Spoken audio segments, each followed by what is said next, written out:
Separation years. Janaki soon started searching for post-graduation options in other cities. Finally she shortlisted a few options and just to persuade her parents, she made a pro-con list for each. She had included her current university too, but she put it at the bottom of her list to make her arguments easier with her parents. After her parents agreed to go for a university that was in a city 600 km away from her hometown.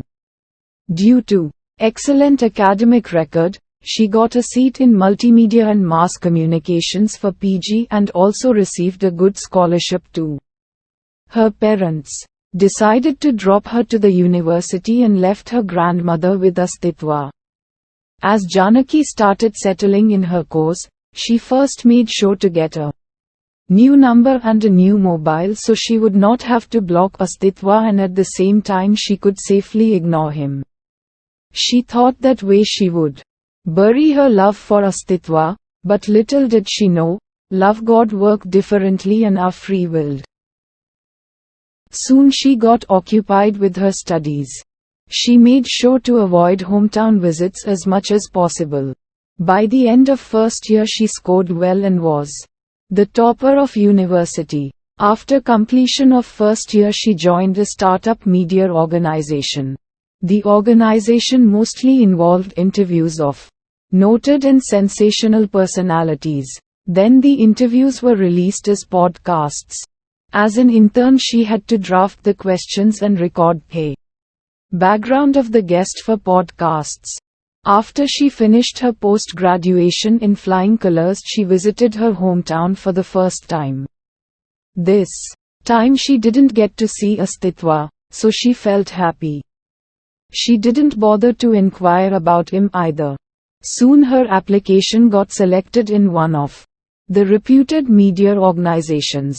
Janaki was selected into a team that collected information about various social champions, NGOs, and conducted their interviews.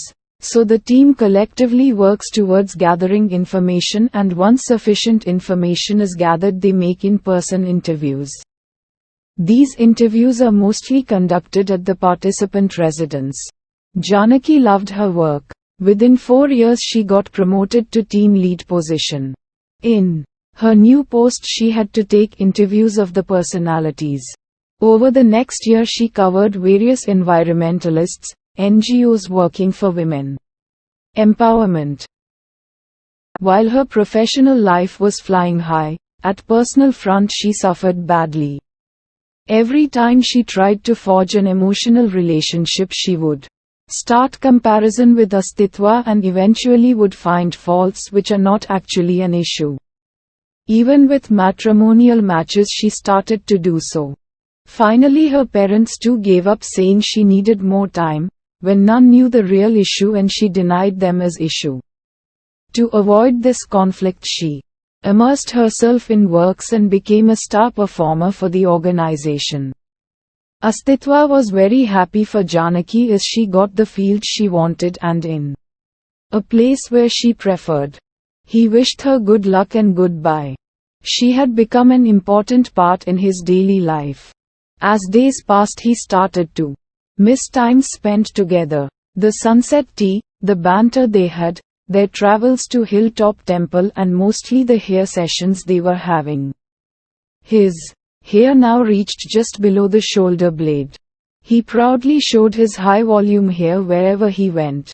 He was occasionally teased too, but he ignored them royally. He called her many times.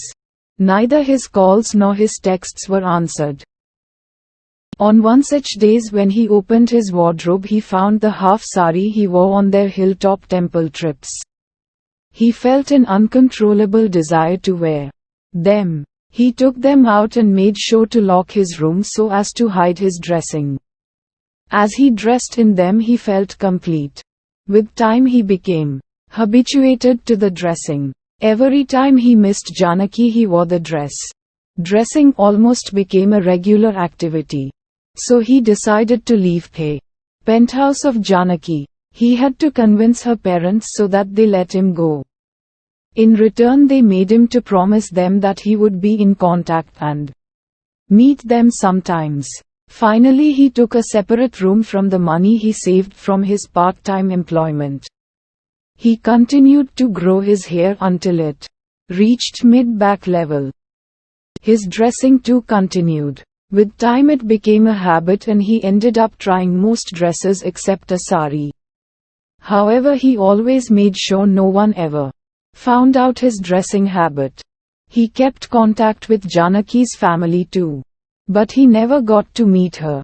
After he finished with post-graduation he applied for UGC NET and on successful completion he got a post of lecturer in a village far from Janaki's hometown. Once he joined as a junior professor, his wish to teach underprivileged kids. Soon he started his daily classes for underprivileged kids. He was still attracted to female dressers as now they had become part of his life. One day a very popular NGO visited the village where he worked. They saw his efforts and were very impressed. The NGO mostly worked for upliftment of women. Soon Astitwa too became an active member of the GO. Together they brought a lot of women to do various handlooms and domestic products. Within a year they covered most households of the village. Since the NGO had successfully established themselves in the village, they decided to set up a branch in the village and move to the nearby village. So they chose Astitwa as branch head. Astitwa soon decided to increase the scope of the NGO and started recruiting. He started training village women in various aspects of marketing. Also, he expanded the scope of products made by village women. Thus he had to recruit more women as members of GO. Within another year they were able to register their own village industry that handmade their products, which included dresses, spices, pickles, footwear, PA pads etc. They were also able to set up their own stores in the nearby town. They had local hawkers who were selling these products as well. Very soon imports in such products from outside to the village also reduced. At the same time the financial status of the households were increasing too. The NGO wanted to celebrate this success and decided to go for a picnic one fine day. Since most of the NGO members and working members were women, Astitwa felt a little bit uneasy as till now he managed work from his own chamber. But soon women made him feel better and they were praising his long hair. Just when one of the younger members asked if Astitwa would like to be dressed as them on this trip, since there is no chance anyone would get to know this. He hesitated, but soon they made him agree. They opened one of the freshly designed lehenga and choli for him as most women dressed in them. They handed him a tube of hair removal cream and asked him to make his body hairless. He obliged them. As he was done they handed him a pair of. He wore them and came outside near the rest of the women. Soon they made him wear innerwear and filled it with cotton to give a fuller look. He was shy at once. They then handed him a skirt and shirt. Next he was properly made up, his lips were filled with red. Since his ears were not pierced they used clip-on earrings on them. Then he was told to the skirt and was handed a slip that came up to his mid-thigh. Then they wore him the lehenga of the dress and tied it very tight. Then the shirt and put him into the choli. The dupatta was pleated and placed on his left shoulder. Next they put his hair into a braid and arranged flowers on it. Astitwa looked like a beautiful bride on his marriage night waiting for her husband. Others were too dressed as him. So he didn't feel anything odd. They enjoyed the picnic together and returned in the evening. While returning, all the members requested him to dress in women's dresses every Sunday.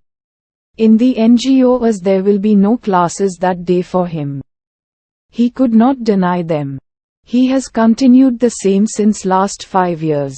He had now pierced his ears too. If there were any long holidays in the college, he had worn mehndi too and spent the whole holidays in female dresses in NGO.